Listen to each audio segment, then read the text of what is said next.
Now that the Fireside Jam is over, it's about time I got back to my main project, Subway Hell. And since I'm just about finished the game loop, I figured it would be appropriate to start working on the story. But before that, I wanted to create a storyboard. And then as soon as I said storyboard, I realized, that's it. That's how I'm going to tell the story. But before we get into this video, if you don't know who I am, my name is Helper Wesley. I've made these games, and I make weekly devlogs. Let's talk about some art. What I decided to do was make the story come through in a storyboard format with audio attached to each image. So I'll spend some time on high quality images, or at least the highest quality that I can produce, and pair that with audio from a narrator type character that will probably be the cat. I started with a very basic style that I've seen done before that looks pretty great, but it just didn't work out for what I wanted it for.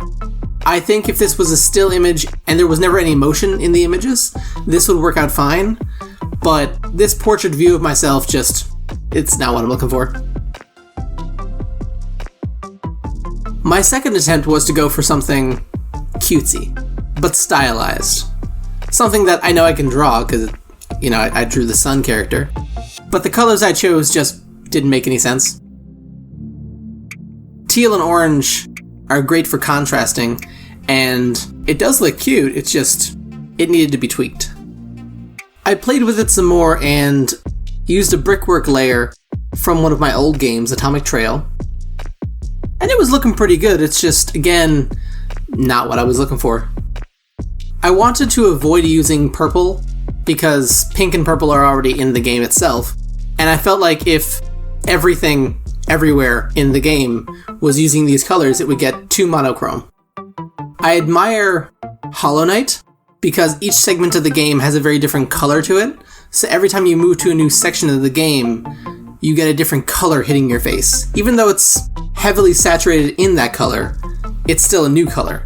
So if you go to their store page, for example, and flip through their images, you get a bright orange and a bright purple and other colors like that, and so every segment looks distinct and it makes the game a lot more appealing to look at. So because of that, I wanted to avoid colors matching with the game so that these things stood out as their own segment of the game. I continued playing with styles and tried to work within my limited skill by using this same outline look and just plastering it on top of a brickwork wall. And so it'd be shadows up against the wall, and that would be how I could tell a story. I continued on with this and added some textures to the brickwork, and I was slowly finding the style that I wanted, but this shadow effect also got thrown out. When I had originally set out to do this, I was drawing some inspiration from Cultist Simulator, a very stylized game that has some really great artwork in it, but they have something called skill, and since I lack that, I tried to steal something they had set up in the background, which are these silhouette characters that are hidden behind the main characters just to fill out the background, but they themselves look kind of cool.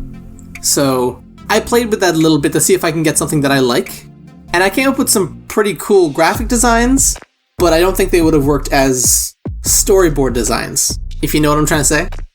They didn't really convey the kind of emotion that I wanted them to convey. They were nice looking, but they didn't have the same feel as my game did.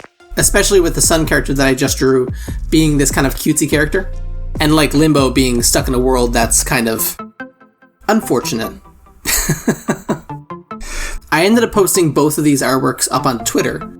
The splash art kind of looking straight edge images, and the purple, almost Super Meat Boy kind of looking art got a lot more likes and engagement, which kind of told me that I was going in the right direction with that one, and that I could drop the artsy one. So I revisited this art style and tried to make it work with a different scene and perspective. I decided to focus heavily on the cat, and the cat being this floating head that would be in front of its soul as it floats there. And its soul is the thing that's trapped in the torch, right? So my idea would be that this floating head would stay with the torch at all times, and that you would kind of see this in-game.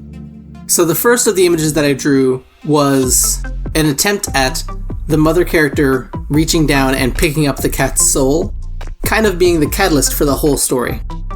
I didn't want the images to be flat, so I decided to use the brickwork along with the 3D rotation tool in Gimp, to give each scene some depth, which would again make it look better than anything I could actually create if I were to draw this from scratch.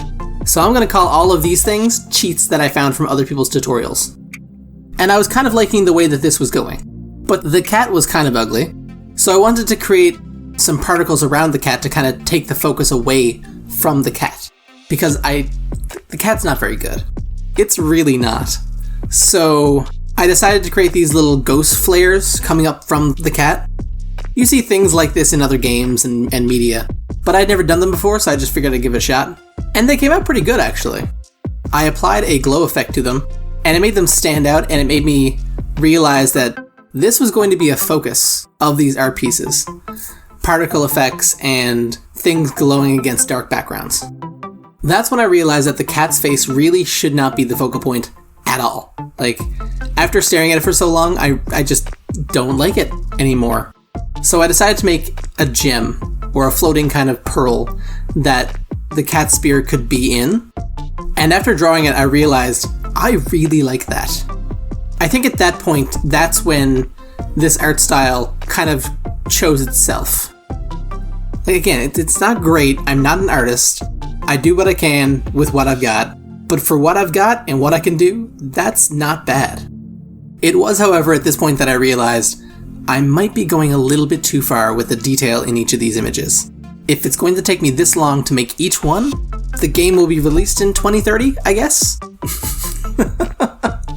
So, I decided to stop doing this image and go off and make another one. Specifically because I thought there was too much detail in that one, and I wanted to try to simplify the art a little bit. And then I didn't do that.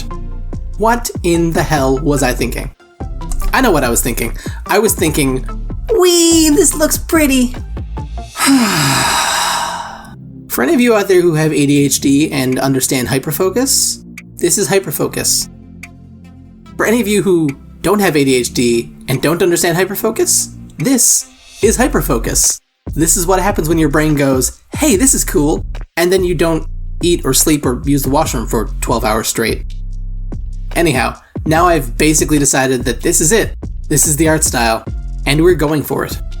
So now that I had a better grasp of what everything will look like close up, I decided to go back and rework that initial scene. Just fix the hand and the lighting and the shadows and things, just to make it fit more with what we're doing now. I said we, but I'm by myself. I'm not sure why I said we. But now that I have an idea of what it's going to look like zoomed in, I zoomed out the camera to show all of the characters. And you need to see this because this is freaking adorable.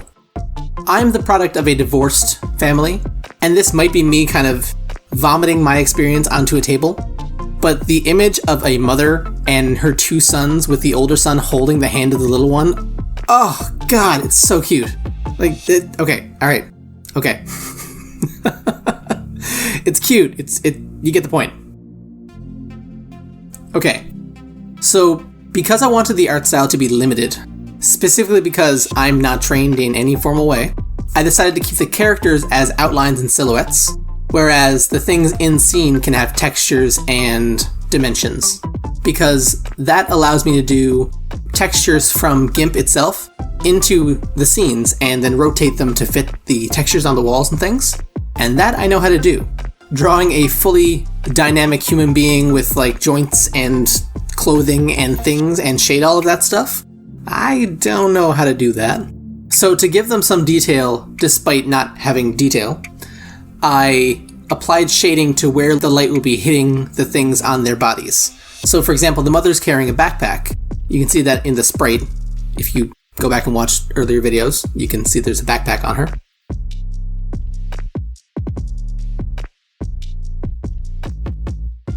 So the light kind of runs down the side of her strap on her backpack and along the side of the pouch. And I did try making it so that these soul flakes that the cat is emitting from the torch, I tried to make it so that they have their own light on top of the characters as well, so that the characters are lit from other angles. But I showed my wife and she agreed with me that that was just a lot of pink in one scene, and the balance was way off and there was no contrast with the green. which, by the way, I think I've stumbled upon the color scheme for these storyboards, and it's just going to be contrasting colors. So one color being contrasted against another, with black and gray as the medium. So when I finished this, I decided I should go start story work. I should start writing the story that I'm already making images for. And after watching a couple of videos on story writing and trying to teach myself good practices within story writing, which I've never done before because I'm not a thing. Full disclosure, I cook food for a living. I love it, it's fun, but it means that I've never done any of this stuff. So I'd gone off and watched some tutorials on story writing and wrote maybe 5 or 6 words down on the page and went, bored now, and went off to make another image. So this is the final image of the video. And this was going to be an image of the mother character holding an image of the family with the father blurred out. I initially tried to give the picture itself color, but after a lot of trying, nothing seemed to work there. I don't know why. It was all terrible. And I found that the colors were contrasting in the image itself, but when I created the background and a light source, everything just seemed to kind of fight against each other, and it just didn't look very good. So what I decided to do was make the contrasting colors in the scene the background and the light. So you've got the orangey red with the bluish teal as the contrasting colors of the scene, and then the hand and the picture are both neutral kind of colors. And that saved me from a lot of trouble with kind of trying to balance colors. Essentially, I cheated again. All of this art style is being dictated by the fact that I don't know what I'm doing, so I'm kind of coming up with new cheats and new workarounds based on my limitations.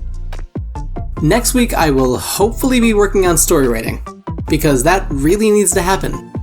Although I have decided that these storyboard pieces are going to be unlocked through actions in the game, so when you upgrade the train's bomb system, for example, you'll unlock separate storyboard scenes that will be accompanied by an audio narrator. And so that will kind of give the player incentive to play the game a second time through if they miss some of them. And it means that every time you do something new in the game, like upgrade something or complete a new run of the game, you get more story rewards to go look at. So you kind of get this constant little reward for just playing the game. And hopefully that's enough to keep the player going through the story, because I haven't finished the game loop yet, and I'm kind of just hoping that it's fun, to be honest. So yeah, that's what I got done this week. If you like this video and want to see some more game dev content, maybe you can click on that subscribe button. And if you're serious about game dev and want to talk to me personally, the link to our Discord is down below. It's called the Game Dev Fireside, and it's a pretty chill place to hang out and talk game dev. And if you decide to click on that link, then I'll see you there.